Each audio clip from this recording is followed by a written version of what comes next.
এটা সম্পর্কে মাননীয় প্রধান উপদেষ্টা বক্তব্য রাখছেন, এর বিপরীতে ভিন্ন কোনো বক্তব্য নেই। আপনার উৎপাদিত জিনিস যদি আপনি স্বেচ্ছায় 1400 টাকার জিনিস যদি 500 টাকায় কাউকে আমাকে দিয়ে দেন, এটা কেউ বাধা দিতে পারবে না আপনাকে। কিন্তু যখন আমি বলবেন যে আপনার বিকল্প ব্যবস্থাটা কি, বিকল্প ব্যবস্থাটা আমাদের খাদ্য গুদামগুলি তো 36 টাকা কেজি দরে ধান কিনছে। দ্বিতীয় ব্যবস্থা বাকিদের কাছে আপনারা দিচ্ছেন কেন? এখানে নিশ্চয়ই আমি বলতেছি যে কথা যেটা বলছেন সেটা ভাবার বিষয়, যে একটা উপজেলাতে একটা খাদ্য গুদাম থাকে। এই খাদ্য গুদামগুলি আমি কিছু কিছু পরিমাণে আপনাদের প্রত্যন্ত উপজেলাগুলির সাথে কিন্তু আমার যোগাযোগ আছে, সেটা ডিসি সাহেব জানবেন।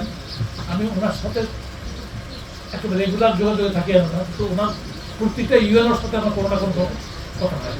তার এখানে খাদ্য ধারণ ক্ষমতা কতটুকু আছে, ওইখানে কী অবস্থা আছে। এগুলি কিন্তু খাদ্য ধারণ ক্ষমতা কম, এগুলি কিন্তু ধারণ ক্ষমতা আরও বাড়ানো যায়, একটু সময় সাপেক্ষ ব্যাপার, বাড়ানো যায়। এগুলি যদি যথেষ্ট পরিমাণ কিনে নেওয়া যায়, যত পরিমাণ সরকার বেশি কিনতে পারে, কিন্তু কেনার জন্য আমার সারা দেশে মজুদ ক্ষমতা আছে 22 লাখ টন। এখন অলরেডি আমার হাতে 12 লক্ষ টন আছে, 12 লক্ষ টন আছে। আমি 13 লক্ষ টন নিরাপদ মজুদ। আমার তো আপনি বলতে পারেন আপনার নিরাপদ মজুদকে নামলার জন্য আমি ইচ্ছে করে নেমেছি যে আমার সামনে যে খাদ্য আসছে সেটাকে রাখার জন্য আমার স্পেস দরকার, স্পেস দরকার। সুতরাং এই ব্যাপারটাকে আপনি একটু ইয়েতে রাখতে হবে যে আমরা এটা ইচ্ছা করলেই সবটা করা যাবে না, একটু সময় লাগবে, তবে জিনিসটা বিবেচনা করতে হবে। এখন কিন্তু সরকারি কোনো টাকাই এই যে বিভিন্ন ভাতা থেকে যা কিছু বলে সব কিছু ব্যাংক অ্যাকাউন্টে যায়, এমনকি প্রতিবন্ধী ভাতা থেকে আরম্ভ করে সবই ব্যাংক অ্যাকাউন্টে যায়।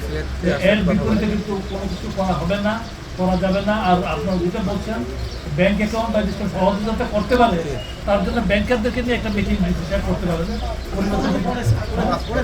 একটা কথা যে আপনি বারবার ক্ষিপ্ত হচ্ছেন, এরা আমার লোকাল রিপ্রেজেন্টেটিভ, এদেরকে কথা বলার সুযোগ দিতে হবে। আপনারা ওনাদের কথা আপনার বক্তব্য তো আমরা নিব স্যার, আপনার বক্তব্যের মধ্যে তো ওনারা বলতে পারেন। না না বলেন আপনি। সিন্ডিকেটের ব্যাপারে আসলে কি বলবেন? বছরে আসলে দাম যখন গ্রামে যায় তখন দেখা যায় একটা সিন্ডিকেট কাজ করে, সেই ব্যাপারে আসলে আপনার ব্যাপারটা শুরু না হওয়ার আগে আপনি কেন ইয়ে করছেন? আপনি আমি তো বলছি গত আমার মৌসুমে হয়েছে কিনা আপনি বলেন। এর আগে তো এই সরকার ছিল না, আমি ছিলাম না, আমি বলতে পারবো না। কিন্তু গত আমার মৌসুমের প্রকিউরমেন্টটা আমার হাত দিয়ে হয়েছে, আমি বলতে পারবো কোনো সিন্ডিকেট ছিল না। বরং মিলাররা ক্ষেত্রবিশেষে ক্ষতিগ্রস্ত হয়ে তাও দিচ্ছে। এখানে আসতেও বলছে, এখানেই বলে গেছে আপনাদের সামনে বলছে মিলার দেওয়ার জন্য। এখানে তো হয় নাই, এবারও আশা করছি ইনশাল্লাহ হবে না। যদি হয় এটা সমাধান করা হবে, তাৎক্ষণিকভাবে সমাধান করা হবে। শাইনি চুলে এখন হবে সব হেয়ারস্টাইল। সিল্কোর দ্বিগুণ শাইনি চুল প্রতিদিন।